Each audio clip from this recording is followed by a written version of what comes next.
you know what's happening today? I have seen rally together as a community like this before. In all of my years, I haven't seen us try to build this level of change. Let me tell you what we're changing. Look back at that building. Right, that building's built in 1936. Who stands in front of it? Andrew Jackson. President. Right? Our county's named after him. You got police headquarters at the same time. You got City Hall behind me the same time. The foundation of what we are built on is the problem. But what do we have to do? We need to shake up the foundation.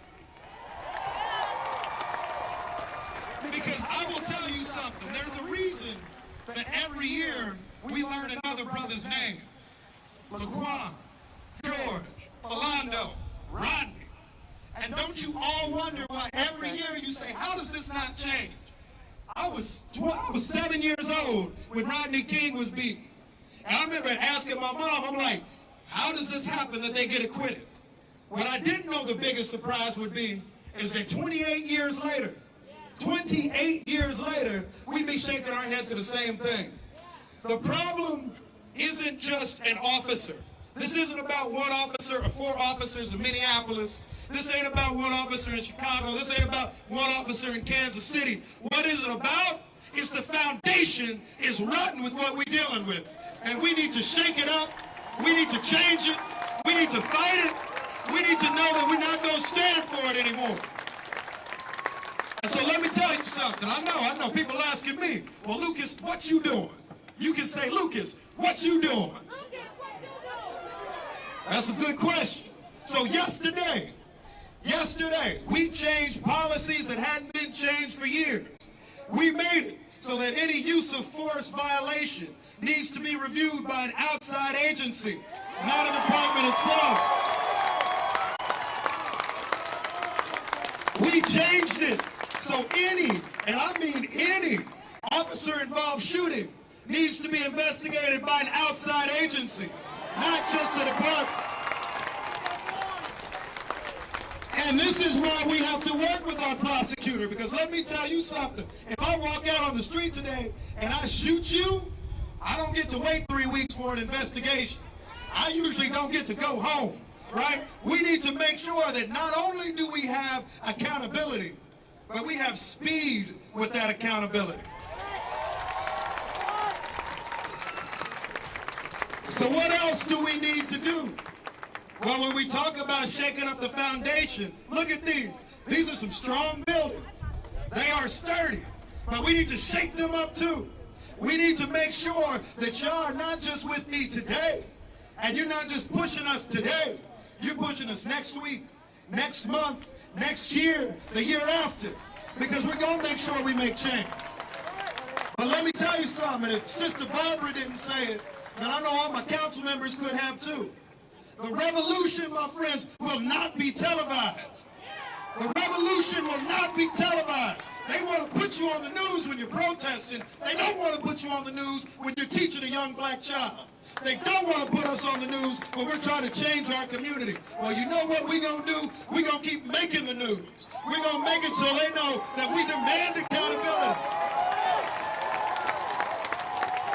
And you know how we make that accountability? We all just show up. We all just come. We show up to the next police board meeting and say, we here.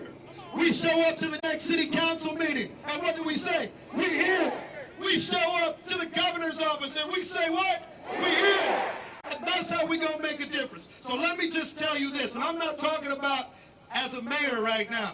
Honestly, I've been a black man my whole life, been a mayor for 10 months. And I will tell you this step. Whenever I see any of these stories, and it's something, I usually don't even want to talk. Because that pain that so many of our black speakers have talked about is something that every black person in this audience knows. You know that when you see a brother who is kneeled on and killed based on a forgery charge, you know that when you see a brother who's stopped and trying to get his license but ends up shot and dead, you know that that could be you. You know that that could be your brother, your sister, your auntie, your uncle, your nephew, your niece, your son, and your daughter. And what we are making these changes for today, and I want y'all, and I know we've been talking about protesting. Some of y'all might even have beefs with me. That's all right, because who are we fighting for right now? I'm thinking about the brother right now at 40th and Benton. I'm thinking about the brother right now at 82nd and Truce. I'm thinking of the brother right now who stays off Blue Ridge. That's who we're fighting for. We fight so they can live. We fight so they can breathe. We fight so they can read. We fight so that they can bird watch. So I see all your signs. We're going to keep our movement going. Tu lucha es mi lucha. What we say with everybody is, we are going to make sure that when we are done, these foundations have been shaken. We have changed the way it looks. Living in Kansas City doesn't mean we just go along to get along. Living in Kansas City doesn't mean we're accepting the same stuff anymore. Living in Kansas City means that we can demand justice, and living in Kansas City means that we have the power to make change. And I need all of y'all to know you got the power. Say, I got the power. Say, I got the power. Because we all do. So I need you. I'm going to look back at y'all. I know you ain't going to be behind me when I walk up these steps in a few days, but I want to feel that you're going to be there. The next time I'm meeting with the governor, I want to be able to say, look, Governor, you may be elected from a different place in Missouri. You may think all these things. You may like Trump. I don't care, because I got my people with me.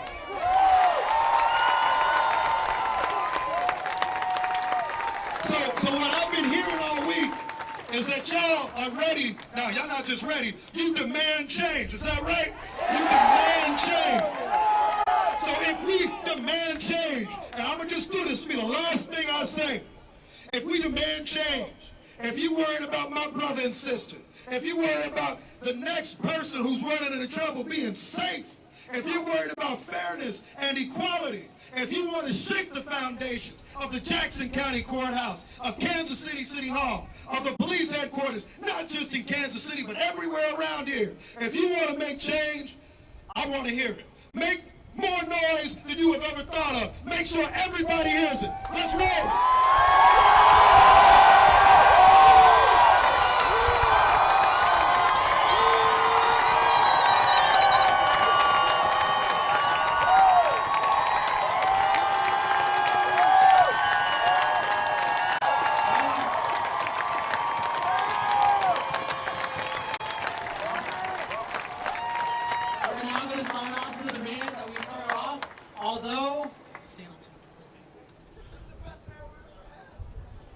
Although this is an inch, we still have a mile to walk. But this is why we protest. We're the only city that's protest that's actually gotten policy change and came together to demand that our community will change. This is a movement of the people. Now, Mayor, I'll let you do the honors.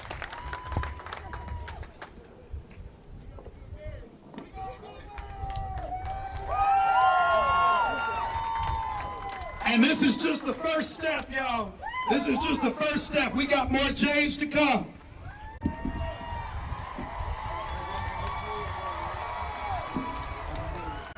Thank y'all. Thank y'all. Keep fighting. Keep making noise. Keep making noise.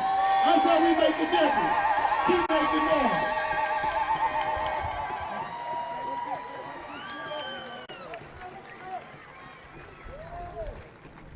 Yeah, we got receipts, people. What do we get? What do we get? Receipts! Receipts. That's what we've been asking for from the beginning, and that's what we have now.